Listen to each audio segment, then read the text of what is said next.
So one of my friends sent me this video by Adam Something, who is a relatively popular YouTuber. I've actually watched some of his videos before, and he does some good videos sometimes. But anyways, in this video, he attempts to critique free market capitalism and anarcho-capitalism. And that's even a bit of a stretch to say he's critiquing anarcho-capitalism, because in that section, he barely even addresses it. He essentially thinks you can debunk an entire ideology with just one meme, which isn't even accurate. But we'll get to that later. Imagine suffering a plane crash above the ocean with only you and one other passenger surviving. Both of you get washed up on a deserted island with nothing but sandbanks and palm trees. Once you wake up on the shore and look around, you notice the other survivor's footprints. Looks like he woke up before you. As you explore the island, you find him sitting on a huge pile of coconuts. Turns out, while you were unconscious, he went around and collected every single coconut on the island for himself. Coconuts that you would also need if you don't want to starve. Of course, you could go and try your luck catching some fish along the shore, but according to statistics, 9 out of 10 starved fishermen end up dying of hunger in the end. The coconuts are your only realistic chance at survival. So you ask him, can you give me some coconuts, please? And he says, sure, I can give you some coconuts. If you suck my dick. Now this is sort of an interesting analogy that I've heard several times in the past, primarily from Vosh, which is a leftist Twitch streamer.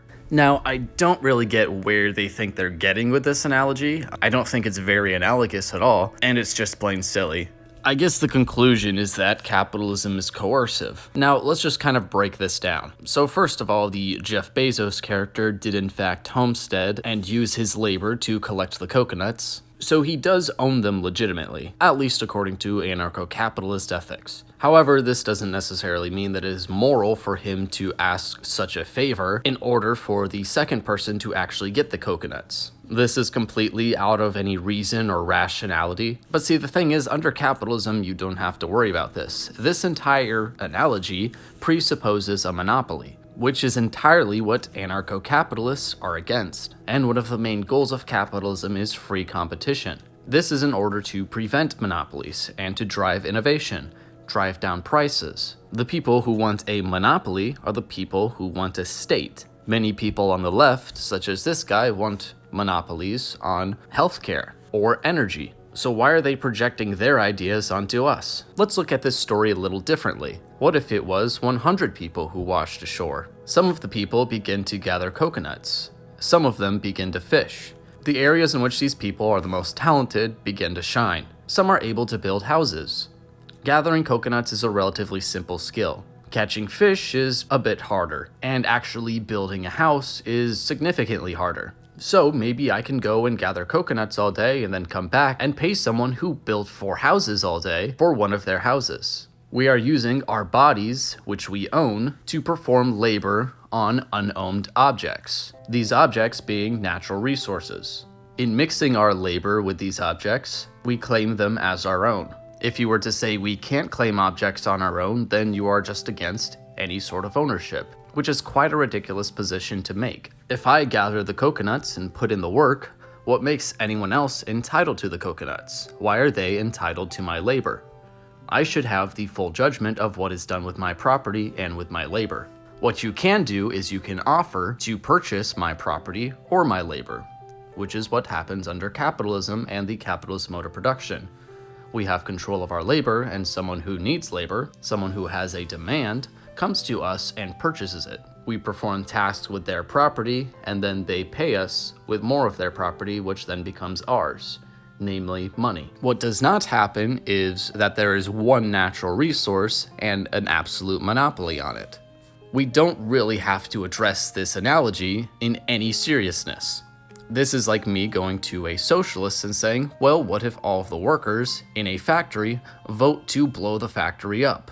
This is a ridiculous question, and no one should take it seriously.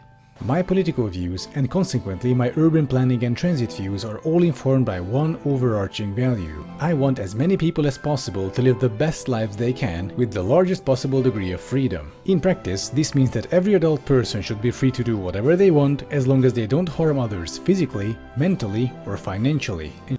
So if you are against people harming each other financially, what exactly does that entail? Does it entail forcing people to give up their property in order to benefit others? because that seems to be what you supported in your previous analogy. This is also kind of funny because it's very similarly laid out to the non-aggression principle, which he later makes fun of for no apparent reason. And just to clarify, I am pro-choice. I don't think the fetus is a full-fledged person, so the mother's interest should take priority. So as a freedom-loving person, it should be self-explanatory that I support ideologies such as free market capitalism or even anarcho-capitalism, right?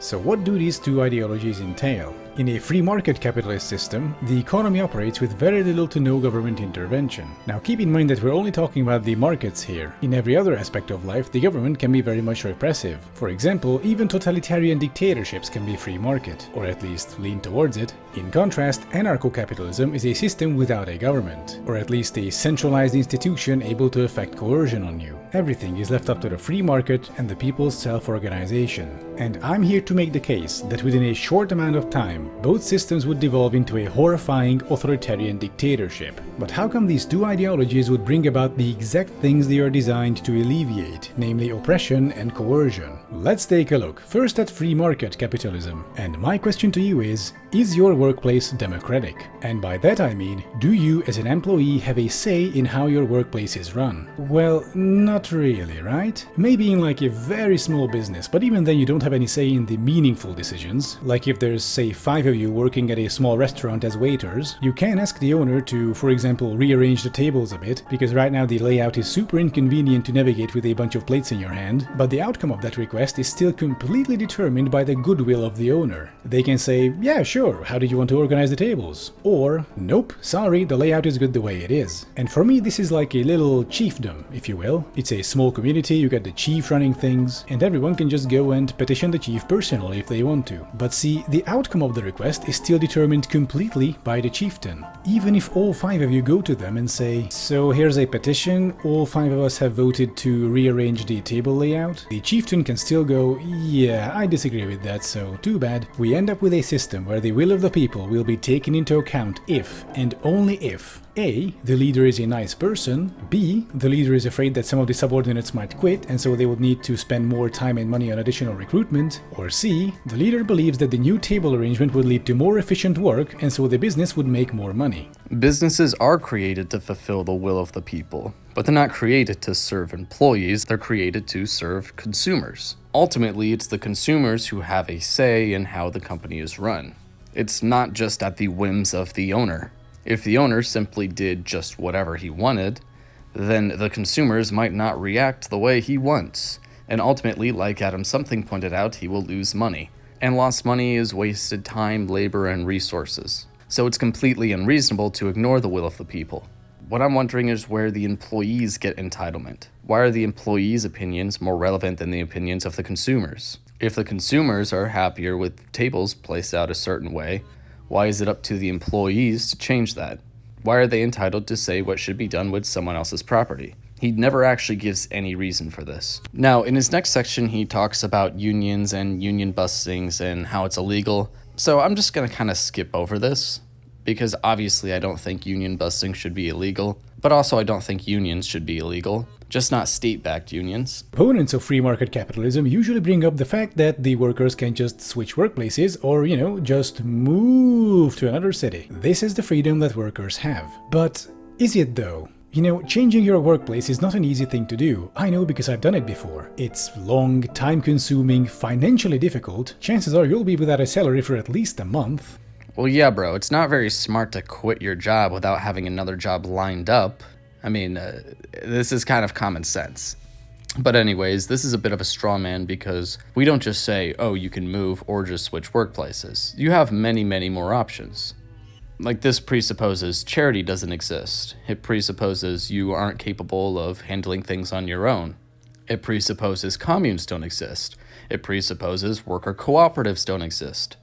Yes, you can in fact have a socialist workplace or a socialist community within a capitalist economy, because capitalism is free market. Under a free market, you have the freedom to do these things. Under your system, you are taking away our freedom. If I don't want to bother having the stress and decisions to make in the workplace, or bother having my salary 100% attached to profits, where I have to lose up to 50% of my salary some years because we lose 50% of profits, then I should have the choice to go and work for someone else. But leftists want to take away this choice. Capitalists like me want you to have the choice to work for someone else, or work for yourself, or work with others. You can do whatever you want, as long as you're not taking over someone else's property. Let us now talk about anarcho-capitalism and what its proponents want to bring about. And so, as we discussed before, free market capitalism doesn't want government influence in the market. However, the state can be very much present in other aspects of life. For example, they can still provide public services and infrastructure next to the private ones. Anarcho-capitalism, however, in its primal form, is a stateless society. There is no government. Everything depends on people's self-organization and the free market. All the functions that were performed by the government previously are now completely privatized. Meaning you could live on your private property and freely contract with anyone else without any coercion, as long as they basically just don't mess with other people, also called the non-aggression principle. This means that technically you would be able to live a life of absolute freedom. Well, until the Amazon Gestapo shows up and tells you that you are now under the rule of holy Jeff Bezos I, and anyone opposing him will be decapitated in an Amazon warehouse, and their body parts will be sent to their family members as a warning in boxes with same-day Amazon Prime delivery. But hey, if you don't agree with this, you'll be perfectly free to start reciting the non-aggression principle until the firing squad officer tells you to shut the fuck up and keep digging. Like I said, this was just an angry, infantile rant with no actual argument, and essentially just a meme. Now, I thought it was incredibly ironic that he used an image of state-run cops breaking down a door to symbolize Amazon breaking down a door. Hey guys, I know we already live in a society in which there is a monopoly on violence, but if we had anarcho-capitalism, then we would live in a society in which there is a monopoly on violence. Wow, such a great critique. He doesn't provide any reasoning as to why this would actually happen. Like, why does Amazon need to go around breaking down people's doors and threatening them and chopping up people? No clue!